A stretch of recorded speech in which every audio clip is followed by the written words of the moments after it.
Good evening, everyone. Welcome to the channel. Before I begin, here are my disclaimers. Today I am going to give you an update about United Airlines Holdings INC quarterly report. United Airlines Holdings Inc. offers a diverse range of services including air transportation services in the U.S., Canada, Atlantic, Pacific, and Latin America, ground handling services, flight academy training, frequent flyer, award non-travel redemptions, maintenance services for third-party airlines, cargo transport through its mainline and regional fleets. The significant surge in United Airlines Holdings Inc.'s UAL stock price over the past year can be attributed to a combination of strong financial performance, strategic operational advancements, and a positive shift in market sentiment. United's record-breaking fourth-quarter profit in 2024, exceeding expectations with full-year pre-tax earnings of $4.2 billion and adjusted diluted EPS of $10.61, set the tone for the year. The company's robust demand trends, strong revenue growth, and improved operational efficiency have contributed to its impressive financial performance. Strategic initiatives such as the United Next plan have also played a crucial role in driving the airline's success. Investments in customer experience and loyalty programs have yielded positive results, with loyalty revenue rising by 9% in Q3 2025. The company's proactive adjustments to its fleet plan and expansion of its transatlantic network have further enhanced its operational capabilities. The market sentiment has also shifted in favor of United Airlines, with analysts from top firms such as Citi, Deutsche Bank, BofA, Barclays, UBS, and Susquehanna raising their price targets for the stock. This increased analyst confidence has contributed to the substantial increase in UAL's stock price over the past year. Overall, the cumulative positive developments in financial performance, strategic operations, and market outlook have collectively driven the significant surge in United Airlines Holdings Inc.'s stock price over the past year.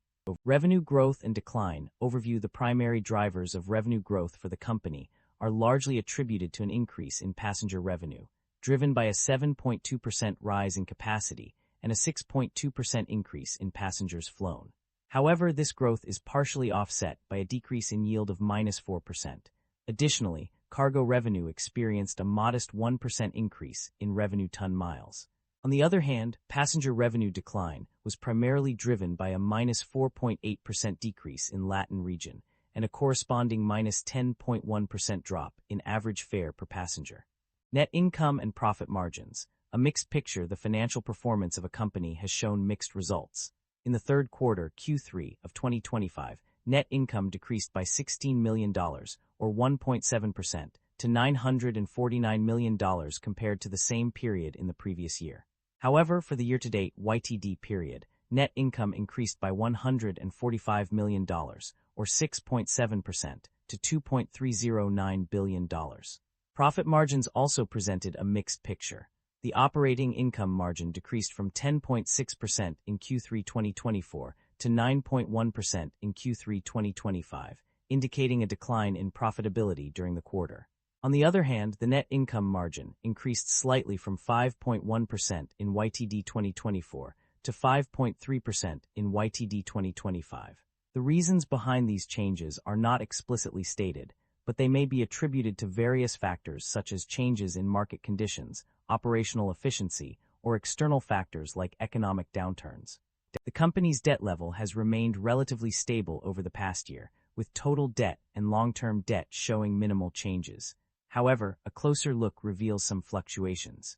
While total debt remained constant at $43,673 million, long-term debt decreased by 17% from $25,203 million to $20,807 million.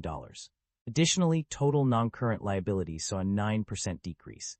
In contrast, interest expenses have seen a significant decline of 17% from $1,260 million in 2024 to $1,048 million in 2025.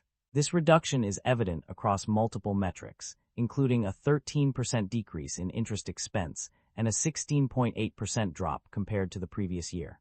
The company's financial performance varied across different segments and regions in the recent period. On a positive note, domestic markets in the US and Canada showed revenue growth in both 3-month and 9-month periods.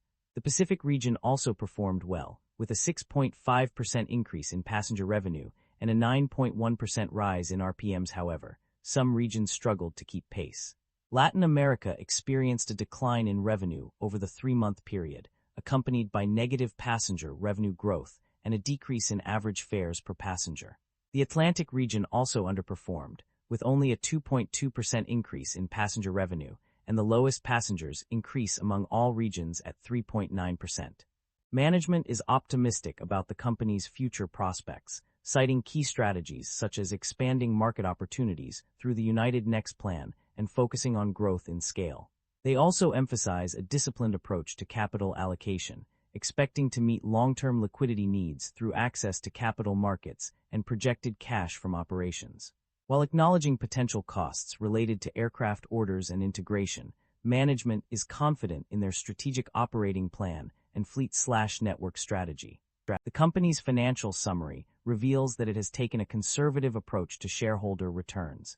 Specifically, the company has chosen not to pay dividends to its shareholders, instead opting to retain earnings for future growth initiatives. Additionally, the company has also refrained from buying back shares, indicating a focus on investing in the business rather than returning capital to investors through share repurchases. That concludes the financial summary for United Airlines Holdings Inc. Feel free to comment below, and I will be happy to answer them when possible.